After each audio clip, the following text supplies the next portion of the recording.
اب ہم سبق شروع کرتے ہیں ہجرت نبوی صلی اللہ علیہ وآلہ وسلم، حضور صلی اللہ علیہ وسلم کی ہجرت۔ اس وقت جب کہ دعوت حق کے جواب میں ہر طرف سے تلوار کی جھنکاریں سنائی دے رہی تھی، اس وقت کا ذکر کیا جا رہا ہے جب کہ نبوت کا 13واں سال گزرنے کے بعد حضور صلی اللہ علیہ وسلم مکہ سے مدینہ کی طرف ہجرت کر رہے تھے۔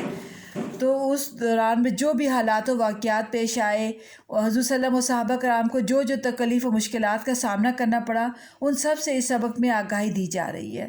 اب کہہ رہے ہیں اس وقت جب کہ حضور صلی اللہ علیہ وسلم دعوت حق پھیلا رہے تھے، اسلام کی تبلیغ کر رہے تھے، تو جواب میں ہر طرف سے تلوار کی جھنکاریں سنائی دے رہی تھی، یعنی کہ ہر طرف دشمن نظر آ رہے تھے جو کہ ان کے خلاف تھے اور وہ ان کے خلاف تلواریں چلا رہے تھے۔ حافظ عالم نے مسلمانوں کو دارالامان مدینہ کی طرف رخ کرنے کا حکم دیا۔ حافظ عالم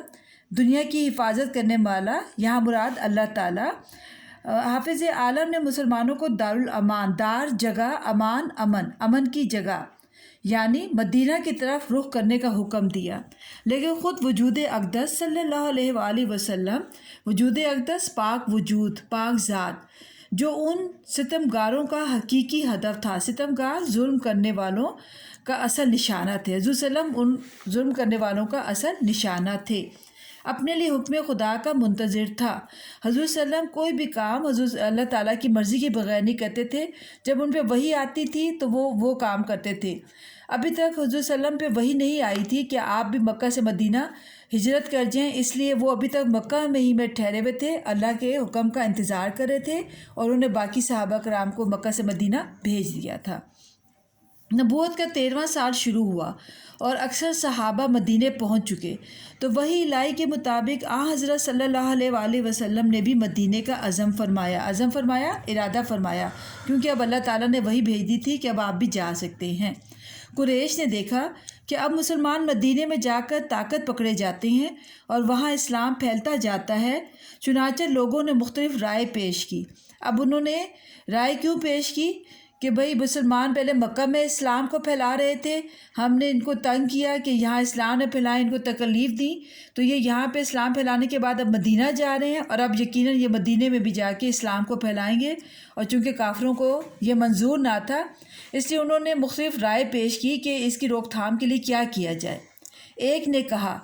جب مختلف رائے پیش کی تو کسی ایک نے کہا محمد صلی اللہ علیہ وسلم کے ہاتھ پاؤں میں زنجیریں ڈال کر مکان میں بند کر دیا جائے۔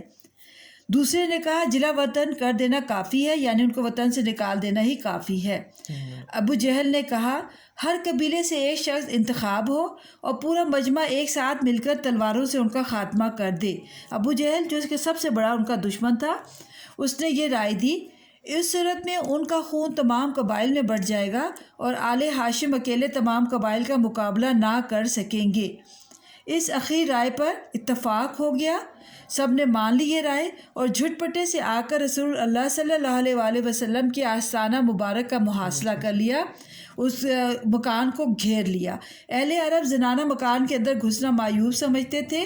وہ مکان کے اندر اس لیے نہیں گھستے تھے کہ عورتیں ہیں اور ان کی جہاں بہت برائیاں تھیں، اس سے ایک ان کی یہ خوبی بھی ہمیں معلوم ہوئی کہ جس گھر میں عورتیں ہوتی تھیں وہ اندر نہیں گھس جاتے تھے،